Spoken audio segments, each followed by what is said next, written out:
Hey, how's it going, everyone? Back at it on car number 2.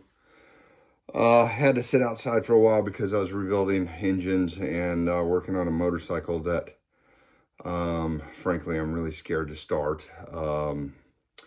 Another story, though. So today, I'm actually pretty excited about what I'm going to do. I'm going to cut the rear end of the, well, I'm going to cut a section out of the rear of car number 2. And in a moment, I'll show you why. So some of you may be able to identify with this, but whenever I'm in the garage, most of the time I'm by myself. I don't have anybody help me. I get frustrated. I just want to get stuff done. So I just kind of throw something together and it looks awful. So these rear upper mounts for the upper A-arms, you can see how terrible that is. I mean, it's just god awful. I'm embarrassed by it. The good news is I have an alternative that is going to be amazing. And I'll get that out and show it to you in just a sec. Okay, there's a company out there called K2 Metals. Guy that owns it, his name's Kale. He's in the group, and he makes this unbelievable product right here. It's so simple, but it's well thought out. It's very well made. It looks like it's laser cut.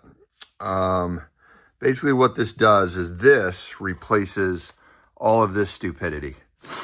From these rear mounts, which is, a guess, to these stupid things that you have to cut out with little to no guidance. So the moment I did these, I hated them. Like, I couldn't tell you how much I hate these pieces.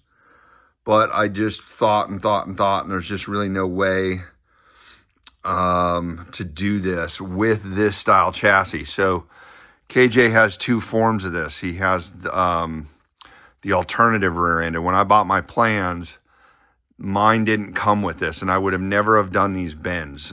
First of all, it's a lot of extra bending, and it gets confusing when you're working with your blocks.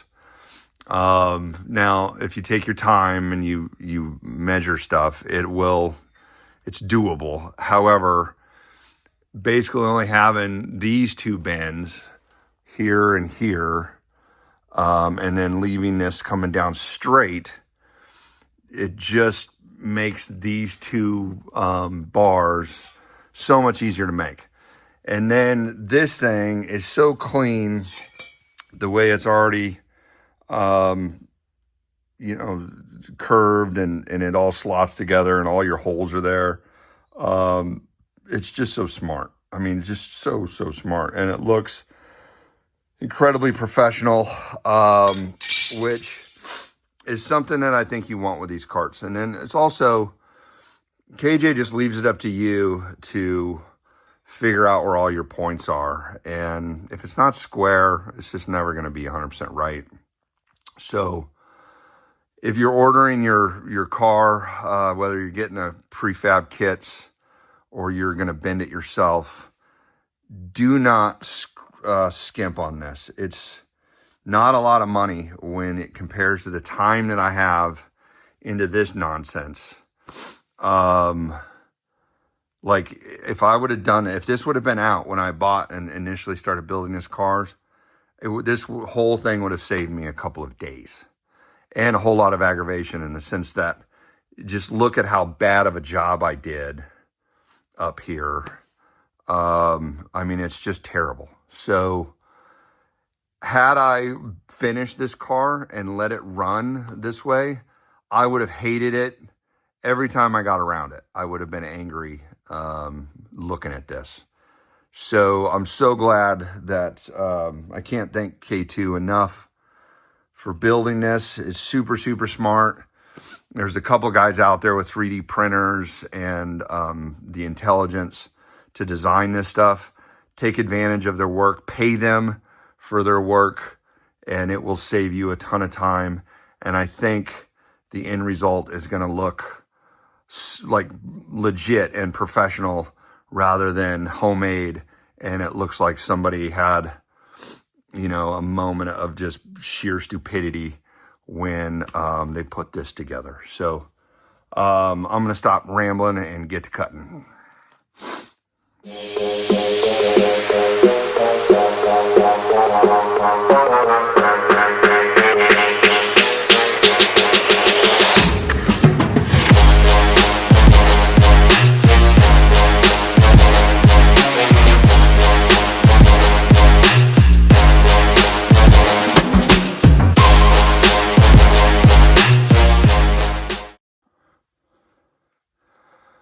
Oh, so happy to have knocked all that ugliness off of there.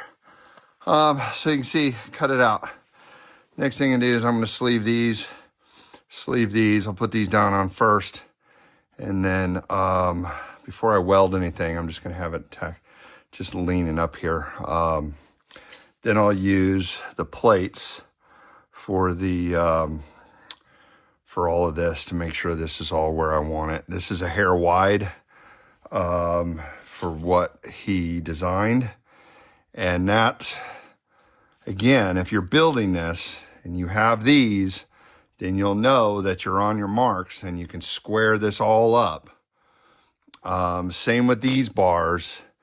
There's really no good way of knowing where this is going to go unless you have a kit like this. So when I put these on both cars, this was a total mystery as to where they would land on here.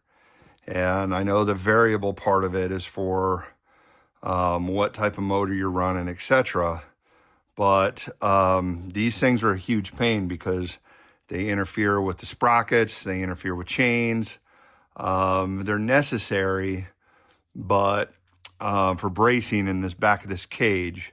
But there's better ways to do this, and I personally hate these. I hate what I did on the other car, but they're kind of necessary, I think. Then again, without being an engineer, I think they could actually go. What mine serve as is a place to hold a gas tank and mount the exhaust and a few other little bits, but these are, I don't know, if I was building my car again, I would take these out and I'd come up with another solution. But again, these are hair wide and you can see they kind of flare out right here. And the reason is because of these bends. So when I put these back together and I sleeve them, I'm going to be able to narrow it up a little bit and kind of help me with getting this thing square. All right, let's get to cutting and fitting. I'm super stoked on this. It's pretty good. Things just need to be adjusted. So I hate working on the ground. This isn't quite vertical. I don't know if it needs to be. This piece goes between here and there. And it will kind of square up. That's another thing I need to check. How level are we? We are way out of level. That's a problem. So, damn, like way out of whack. We have the room to adjust this though. That's why I left everything loose. But at some point I'm gonna have to start tacking. So getting this all square is not easy. So, but if you can look at the fit on all these little bits, it's pretty cool. So that guy goes in there somewhere. I might have to cut that bar out. Damn it. But you can see that the way this goes, if you were doing this from the get-go, you would basically have this thing totally square, and you wouldn't do things like have this brace there. It's just, This is just so smart. And again, to go at this thing without this jig, and it acts like a jig, but it also is just, all your mount points are just perfect. And in order to do this, you know, right, this is the only way to go. I just can't say it enough. You know, to wing it and just kind of take some measurements and try to hold, doing it the other way is just not smart. I'm going to get off my high horse here and start the cutting, but I really just can't say enough about the quality and the accuracy that this thing is going to provide versus the other way of doing it. Not only does it look professional, but it's going to be spot on. And, you know, I have to go through a lot of extra work now to get this right. But once I do it, it's going to be so much better. So anyways, I'm going to just kind of go to a time lapse and just show all the little bits, all the little fitting. It's going to take a while now that I see kind of how far off I am from the original. Unfortunately, but I'm going to get this cut up and cleaned up, and then I'm going to get some ratchet straps and make some marks. And then what I'm going to do is I'm just going to ratchet strap this thing and get it all square. And then I'll start tacking it. And that's the only way to do this. The way it's sitting right now is it's kind of out of whack, and it's unfortunate, but it is what it is. So we're going to get it right. And then once it's done, it's going to be so good. So keep watching. And you see how much that popped? That's hilarious.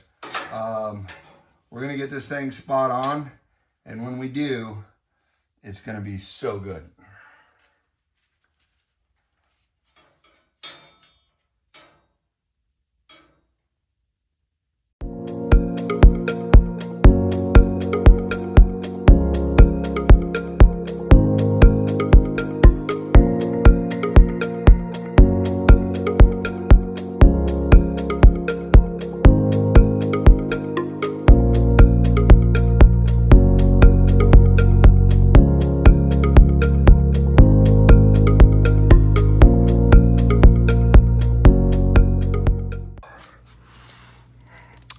Okay, here we are looking at the rear end of car number one. This is the standard KJ plans. You know, he gives decent instructions on how to do this. I didn't have all the tooling to do it exactly the way he did. But, you know, I kind of figured it out, and I can't tell you, now that I'm looking at this versus the other car, I hate this. I hate it so much. Look at these stupid mounts. I was going to cut a plate. It's kind of clean this up a little bit. That's going to take materials, time. I can't even tell you how much I hate that now. This kit back here, K2 Metals, a guy named Kale in the community, designed this for his car. He has a machine shop, obviously has a laser cutter, understands CAD. The guy's a genius. The quality is top notch. The price is right. I can't say enough. It's just so good. Look at the back. You know, obviously these tubes get removed, but look how clean that is. There's one little flaw right here. There's a gap, but that's probably because of my cage. I had to strap this over to get it to sit right. So if I would have strapped a little bit more, I probably could have pulled that in, but you know, I'll just weld it in because these points from here are level. Everything's where it's supposed to be. There is no reason to build your car without this kit. Go get it. If you've already built your car, cut that apart, put this kit on there. I can't tell you the quality, the way how it looks factory, peace of mind, time. This saves so much time. Um, this is the way to go. If you guys are building, if you're starting to build, or you're thinking about building, add this into your budget. It's not much money when you compare to the time that you're going to spend trying to figure it out on your own, trying to hold this by yourself in the garage if you don't have anybody to help you, which I don't. Seriously, I can't say enough. Again, thank you so much to Kale and K2 Metals. You're the man. Appreciate you so much. You guys have a good week. Thanks for watching this one. I will get back at this, and hopefully we'll get car number 2 on its wheels with some aluminum on it, which I am dreading. I hate, not excited about that process. And finished out and rolling. All right, man. Thanks for watching this. Thanks, guys. Have a good one.